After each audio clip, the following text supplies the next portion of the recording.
이 새벽에 우리에게 주시는 하나님의 말씀은 요한계시록 18장 1절에서 8절까지의 말씀입니다. 제가 가지고 있는 성경책으로 신약성경 416쪽에 있습니다. 하나님의 말씀을 받들어 읽겠습니다. 이 일 후에 다른 천사가 하늘에서 내려오는 것을 보니 큰 권세를 가졌는데 그의 영광으로 땅이 환하여지더라. 힘찬 음성으로 외쳐 이르되 무너졌도다 무너졌도다 큰 성 바벨론이여 귀신의 처소와 각종 더러운 영이 모이는 곳과 각종 더럽고 가증한 새들이 모이는 곳이 되었도다. 그 음행의 진노의 포도주로 말미암아 만국이 무너졌으며 또 땅의 왕들이 그와 더불어 음행하였으며 땅의 상인들도 그 사치의 세력으로 치부하였도다 하더라. 또 내가 들으니 하늘로부터 다른 음성이 나서 이르되 내 백성아 거기서 나와 그의 죄에 참여하지 말고 그가 받을 재앙들을 받지 말라. 그의 죄는 하늘에 사무쳤으며 하나님은 그의 불의한 일을 기억하신지라. 그가 준 그대로 그에게 주고 그의 행위대로 갑절을 갚아주고 그가 섞은 잔에도 갑절이나 섞어 그에게 주라. 그가 얼마나 자기를 영어롭게 하였으며 사치하였든지 그만큼 고통과 애통함으로 갚아주라. 그가 마음에 말하기를 나는 여왕으로 앉은 자요 과부가 아니라 결단코 애통함을 당하지 아니하리라 하니 그러므로 하루 동안에 그 재앙들이 이르리니 곧 사망과 애통함과 흉년이라. 그가 또한 불에 살라지리니 그를 심판하시는 주 하나님은 강하신 자이심이라. 아멘. 이 시간에는 멸망의 이유라는 제목으로 말씀을 나누도록 하겠습니다. 17장에서 음료로 비유된 바벨론의 심판이 예고되었고요. 오늘 본문에서는 큰 성 바벨론의 멸망이 구체적으로 묘사되어 있습니다. 1절에 보니까 요한은 하늘에서 다른 천사가 내려오는 것을 보았습니다. 지금까지의 천사가 아니라는 것이죠. 이 천사는 큰 권세를 가졌고 그의 영광으로 말미암아 땅이 환하여졌다고 말하고 있습니다. 권세와 영광, 특히 영광이라는 단어는 하나님과 관련된 단어입니다. 하나님께서 어느 장소에 임재하실 때 쓰이는 단어이기도 합니다. 그러기에 천사에게 이 영광이라는 단어를 쓰는 것은 독특한 표현인데요. 하나님께서 이 땅에 보내신 이 천사에게 그만큼 권세와 영광을 주셨다는 것입니다. 메시지를 선포할 힘을 주셨다는 것입니다. 이 천사가 전하는 메시지가 무엇입니까? 2절과 3절인데요. 먼저 2절은 이렇게 기록하고 있습니다. 힘찬 음성으로 외쳐 이르되 무너졌도다 무너졌도다 큰 성 바벨론이여 귀신의 처소와 각종 더러운 영이 모이는 곳과 각종 더럽고 가증한 새들이 모이는 곳이 되었도다. 바벨론이 무너진다는 것입니다. 사실 아직 바벨론이 무너진 것은 아닙니다. 미래에 일어날 사건입니다. 그러나 화자에게는 미래이지만 곧 이루어질 일이기 때문에 멸망의 확실성을 강조하기 위해서 이미 일어난 것처럼 무너졌도다, 무너졌도다 라고 말하고 있는 것입니다. 이것은 이사야 21장 9절의 말씀과 비슷한데요. 거기에서도 이렇게 기록하고 있습니다. 함락되었도다, 함락되었도다, 바벨론이여. 그들이 조각한 신상들이 다 부서져 땅에 떨어졌도다. 이사야서가 기록될 당시에는 바벨론은 아직 크게 성장하지 못한 나라였습니다. 당시에는 아수르가 강대한 나라였고 바벨론은 신흥 국가였습니다. 그러나 이사야는 수백 년 후에 일어날 바벨론의 멸망을 예언합니다. 그들이 섬기는 우상들과 신들도 다 같이 땅에 떨어질 것이라고 예언하고 있습니다. 이사야 또한 비록 당시에 일어나지 않은 일이지만 함락되었도다, 함락되었도다 라고 하면서 멸망의 확실성을 강조하였던 것입니다. 마찬가지로 오늘 본문에서도 바벨론의 멸망을 확실하게 예언하는데요. 월요일에도 말씀드렸지만 바벨론은 큰 권능의 나라이기도 하지만 하나님을 대적하는 나라, 하나님의 백성을 핍박하는 나라입니다. 이러한 사단이 지배하는 바벨론이 멸망한 다음에 그 자리는 어떻게 변합니까? 그렇게 무너진 바벨론은 귀신의 처소가 된다고 합니다. 각종 더러운 영이 모이는 곳이 되며 각종 더럽고 가증한 새들이 모이는 곳이 되는 것입니다. 부유하고 화려했던 바벨론이 사람이 살 수 없는 폐허로 변하여 귀신과 더러운 영이 모이는 곳으로 변하게 되는 것입니다. 이 바벨론이 멸망하게 된 두 가지 이유가 있습니다. 첫 번째는 지나친 음행 때문입니다. 3절에 보면 음행에 진노의 포도주로 말미암아 만국이 무너졌다라고 하고요. 땅의 왕들이 그와 더불어 음행하였다라고 합니다. 하나님의 심판에 의해서 멸망한 나라들을 보면 공통점이 있습니다. 그것은 성적으로 엄청난 타락이 일어났다는 것입니다. 하나님이 선물로 주신 성이지만 그것을 잘못 사용했을 때 타락이 일어나고 창조 질서가 무너지는 일들이 일어나게 됩니다. 레위기에 보면 가나안 땅에 들어가고자 준비하는 이스라엘 백성들에게 하나님께서 간곡하게 말씀하십니다.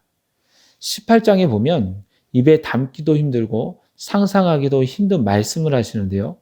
근친상간하지 말라고 하시고 이웃의 아내와 동침하지 말라고 하시며 같은 남자끼리 동침하지 말라고 합니다.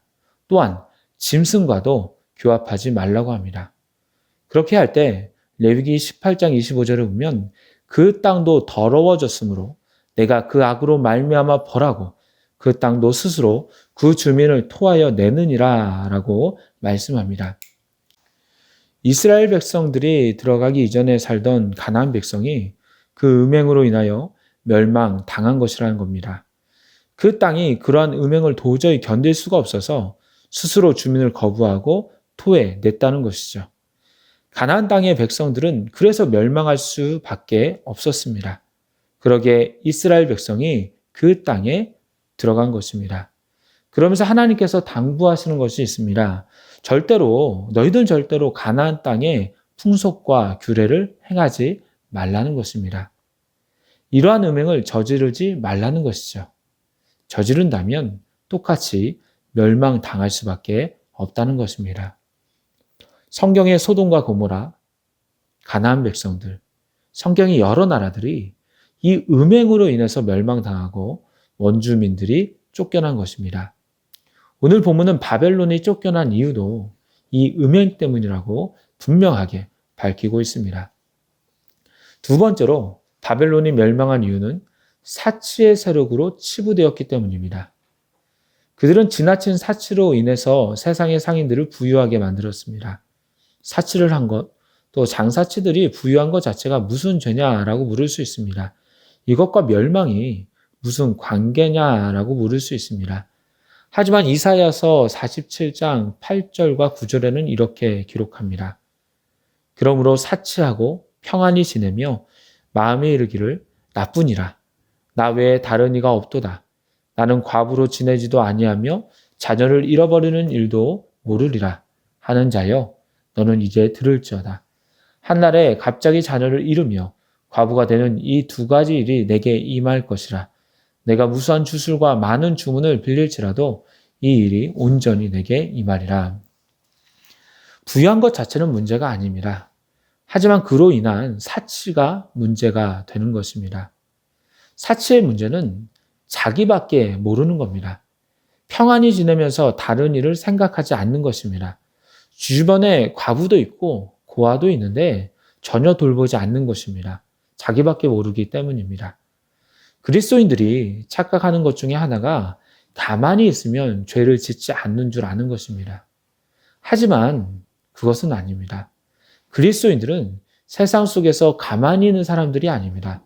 적극적으로 실천하는 사람입니다. 하나님의 계명을 크게 두 가지로 보면 무엇이라고 합니까? 하나님 사랑과 이웃 사랑이라고 합니다. 이 두 계명을 실천하는 것이 하나님의 뜻이라고 합니다.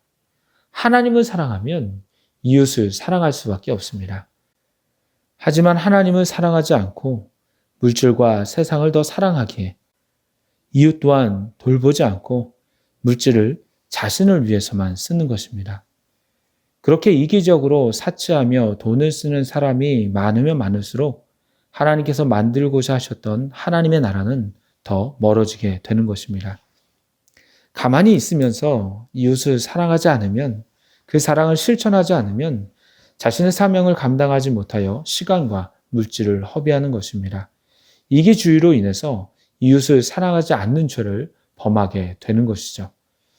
4절에 보면 요한은 하늘로부터 또 다른 음성을 듣습니다. 두 번째 줄에 보시면 내 백성아 거기서 나와 그의 죄에 참여하지 말고 그가 받을 재앙들을 받지 말라라고 합니다. 하나님은 내 백성아라고 말씀하십니다.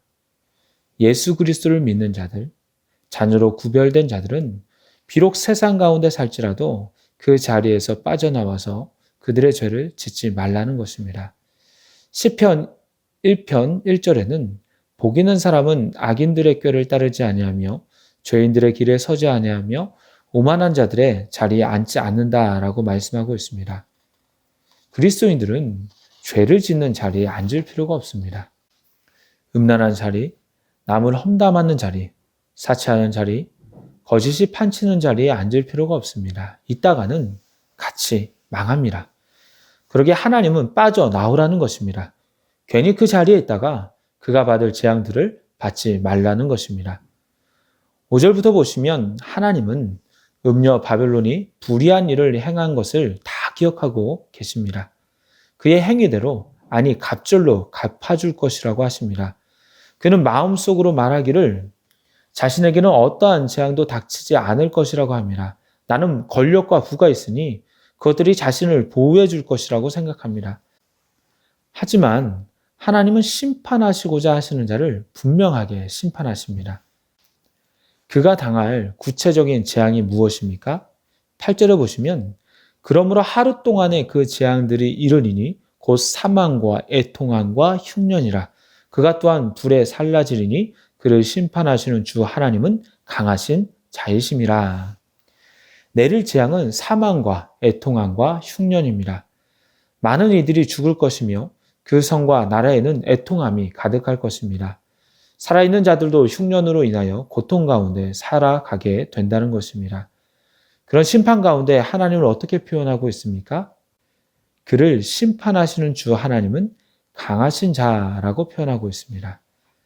지금은 음녀 바벨론이 세상을 지배하는 것 같고 강한 것 같고 그 권세가 끝이 없어 보이지만 하나님은 그보다 훨씬 강하시기에 심판하시고자 마음을 먹으시면 그들은 멸망의 길로 간다는 것을 보여주고 있는 것입니다.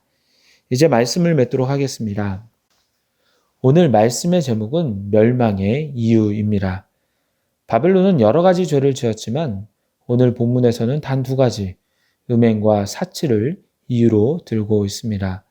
우리 안에 음행한 부분의 죄는 없는지, 또한 사치로 인하여 이웃사랑을 실천하지 못하지는 않았는지를 돌아보면서 하나님께서 현재 우리의 삶을 보실 때 멸망의 이유가 아니라 복과 은혜를 받을 수밖에 없는 이유를 생각할 수밖에 없는 그러한 삶을 살아가시기를 축복합니다. 기도하겠습니다. 하나님 아버지, 이 시간도 주님의 말씀을 통하여서 저희들의 삶을 돌아보게 하시니 감사를 드립니다.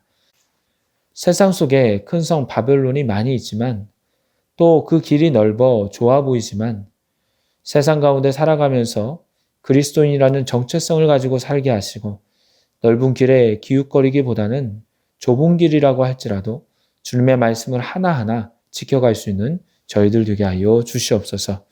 그래서 큰 성 바벨론처럼 멸망의 이유가 아닌 하나님께서 주시는 은혜의 이유가 저희들의 삶 속에 넘치게 하여 주시옵소서. 예수님의 이름으로 기도드리옵나이다. 아멘. 생명의 말씀으로 나를 채우